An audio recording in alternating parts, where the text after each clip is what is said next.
बहुत बहुत स्वागत है आपका। और रूहानियत को बहुत ही ज़्यादा अच्छा रिस्पांस मिला है। आपने कहा कि टॉप 5 में भी है, लेकिन लोग बहुत पसंद कर रहे हैं। थोड़ा सा बताइए रूहानियत के बारे में, किस तरह की सीरीज़ है और आपके किरदार के बारे में।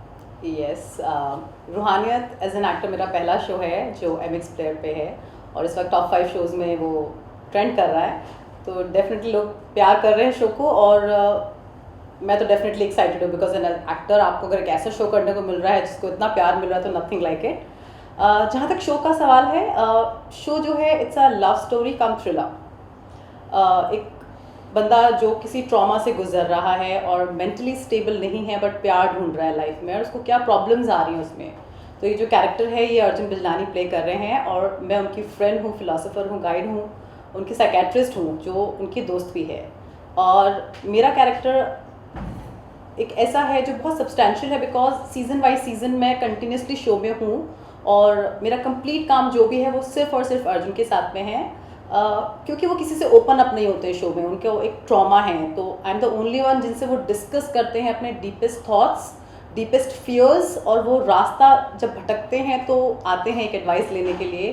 तो वो इंसान जो उनकी लाइफ में उनको एक एडवाइस दे रहा है, जो गाइडेंस दे रहा है, वो मैं ही हूँ। And I feel blessed and very fortunate कि मुझे अर्जुन के साथ काम करने का मौका मिला है, क्योंकि वो एक्सट्रीमली हार्ड वर्किंग है, सपोर्टिव है, और जो मैं कर रही हूँ उनको गाइड करने वाला काम शो में एक्चुअली रियल में वो कर रहे हैं। उन्होंने मुझे स्टेप बाय स्टेप गाइड करा है on my journey of being an actor. So I am extremely thankful and glad and very fortunate I feel कि एक ऐसा शो मुझे करने को मिला है विद सच फैबुलस एक्टर।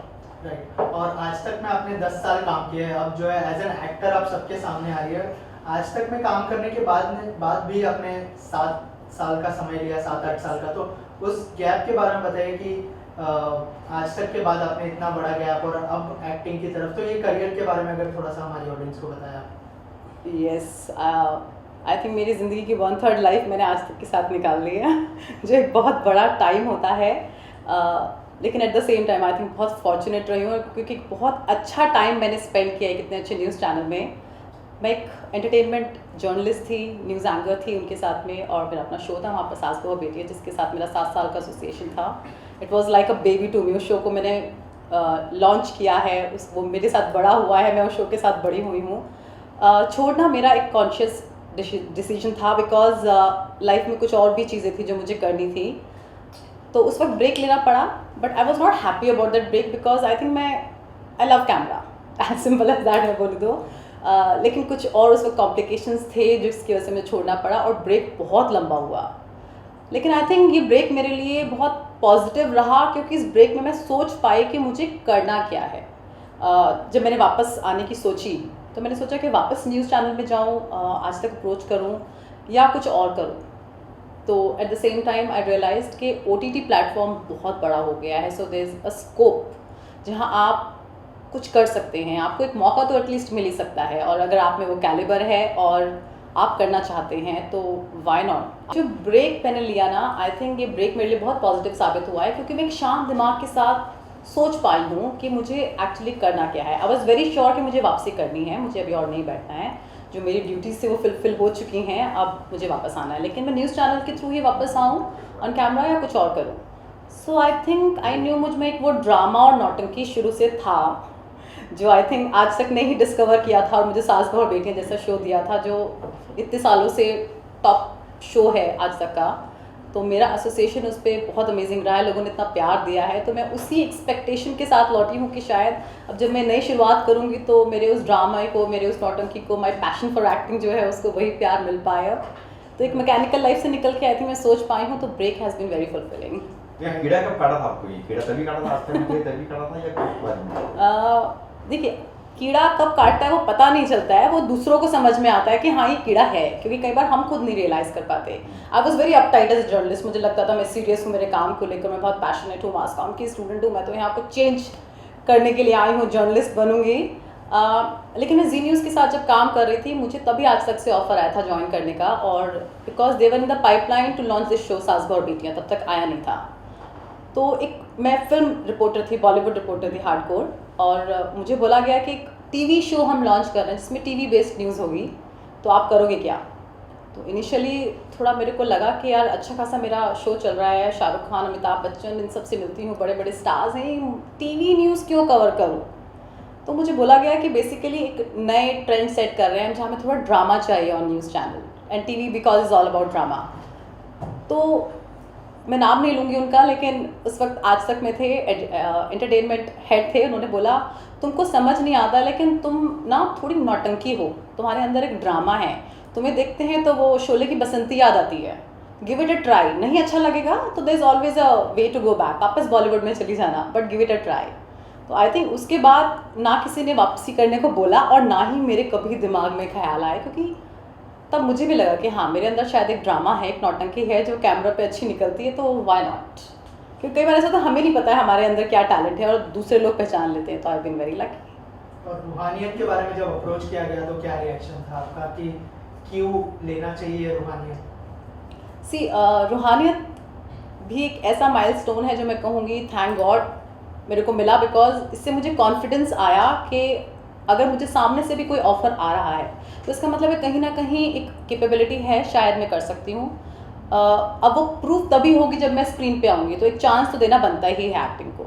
तो मैंने रूहानियत लिया, एक बड़े it's a big show because Endemol का शो है which is a very known production house, और फिर मुझे बस इतना ही बोला गया कि देखो आपका जो भी काम है ना वो सिर्फ अर्जुन बिजलानी के साथ में है, एंड सीज़न बाई सीज़न आप हर सीज़न में हैं, अभी सेकंड सीज़न है, अभी थर्ड सीज़न भी आएगा शो का, तो कंटिन्यूसली आप इस शो में हैं। तो मेरे लिए आई थिंक इतना ही बहुत था to give it a try कि एक अच्छे एक्टर के साथ काम करने का मौका मिल रहा है और एक वर्दी सब्सटैंशियल रोल है, तो इससे अच्छी शुरुआत फिर क्या हो सकती है। मेरे पास कोई कारण नहीं था फिर ना करने का, बिकॉज मुझे तो इन एनी केस एक्टिंग में आना ही था, तो nothing better than Ruhaniyat, and I am very glad I choose it. Production में पहली फिल्म आने वाली है, क्या कहना चाहेंगे, थोड़ा सा अगर फिल्म के बारे में बताएं, और जो प्रोडक्शन हाउस है उसको हैंडल करना कैसा रहा, कितना चैलेंजिंग रहा आपके लिए? Oh yes, as a producer also, it's a new feather in my cap. पहली बार अपना प्रोडक्शन हाउस हम लोगों ने शुरू किया है, मैं और मेरे हस्बैंड ने मिलके, विच इज़ कार्डबोर्ड फिल्म्स, और हमारी पहली फिल्म ऑलरेडी शूट हो चुकी है, it's on edit and very very soon it will release on in theatres also and on OTT also. हमेशा से मैं क्रिएटिव फील्ड से ही जुड़ी रही हूँ, पहले भी बॉलीवुड, टेलीविजन, फिर उसके बाद मैंने for a short span of time writing भी की है। Production is also a very creative work, जहाँ आपको एक कुछ क्रिएट करना है और उस क्रिएट के लिए like it's like a recipe, आपको एक इंग्रेडिएंट्स चाहिए और वो राइट इंग्रेडिएंट्स जब तक आप नहीं उठाएंगे वो फ्लेवर नहीं आएगा। सो प्रोडक्शन का काम वही था मेरे लिए कि एक राइट इंग्रेडिएंट्स, राइट एक्टर्स, एक अच्छी टीम, एक अच्छा प्लेटफॉर्म हम क्रिएट करें ताकि एक अच्छा प्रोडक्ट बने। मेरे हस्बैंड ही फिल्म के डायरेक्टर भी हैं और उनका जॉनर है कॉमेडी, बहुत पकड़ है उनकी, बहुत स्ट्रॉन्ग होल्ड है इनफैक्ट कॉमेडी पे, तो इस फिल्म के थ्रू आप वो देख पाएंगे। मैं उनको अक्सर कहती हूँ कि मैं जब आपकी फिल्में देखती हूँ तो मुझे ऋषिकेश मुखर्जी वाला एक एरा याद आता है, क्योंकि उनकी फिल्मों में भी वो एक सिंप्लिसिटी थी, कॉमेडी ऑफ एरर्स, जहाँ कोई मोटिव नहीं है लेकिन एक क्लीन कॉमेडी जिसको आप लोगों के साथ बैठ के देखें और इन्जॉय करो।